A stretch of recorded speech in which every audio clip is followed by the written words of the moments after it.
मराठी, ते धडक ते धडक. नमस्कार, मी सुषमा जोशी आणि आपण पाहताय जिओ मराठी न्यूज तासगाव. सांगली जिल्ह्यातील लोकांच्या घराघरात पोहोचलेल्या आणि लोकांच्या मनामनात घर निर्माण करणाऱ्या दे धडक आणि बेधडक जिओ मराठी न्यूज चॅनलमध्ये आपल्या सर्वांचे स्वागत आहे. तासगाव आणि कवठेमहांकाळ मतदारसंघातील स्थानिक बातम्या पाहण्यासाठी जिओ मराठी तासगाव या चॅनेलला आत्ताच सबस्क्राइब करा आणि बेल आयकॉनवरतीही नक्की क्लिक करा. केंद्र शासनासह राज्य शासनाच्या विविध योजनांची माहिती आणि शासनाकडून मिळणाऱ्या विविध प्रकारच्या अनुदानाबद्दल तुम्हाला योग्य मार्गदर्शन हवंय तर मग आता चिंता करू नका. आतापर्यंत तब्बल 1200हून अधिक गरजूंना लाभ मिळवून देणारे तासगाव येथील नवनिर्माण कन्सल्टन्सीचे संस्थापक अध्यक्ष डॉक्टर आकाश कांबळे यांची त्वरित भेट घ्या आणि शासकीय योजनांसह अनुदानाचा लाभ घेऊन आपले भविष्य उज्ज्वल करा. पत्ता कॅनरा बँकेच्या वर, कांचन पेट्रोल पंपा शेजारी, विटा रोड, तासगाव. संपर्क आपल्या स्क्रीनवर. तासगाव तालुक्यात घरफोडीचे जोरदार सत्र अद्यापही सुरूच आहे. तासगाव येथील दत्तमाळा परिसरात घरफोडीची घटना उघडकीस आली आहे.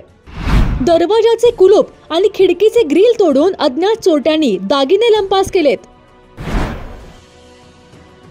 शशिकांत जगन्नाथ कोरे यांनी या प्रकरणी फिर्याद दाखल केली आहे.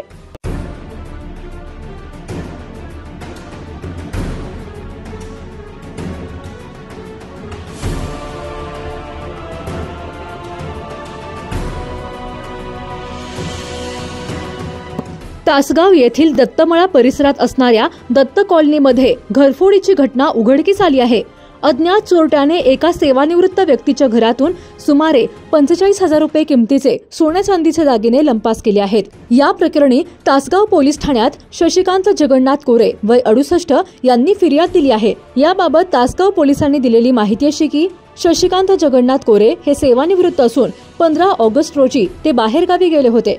त्यानुसार कोरे यांच्या घरात कोणी नसल्याचा अंदाज घेऊन अज्ञाताने कोरे यांच्या घराच्या दरवाजाचे कुलूप व खिडकीचे ग्रिल तोडून घरात प्रवेश केला.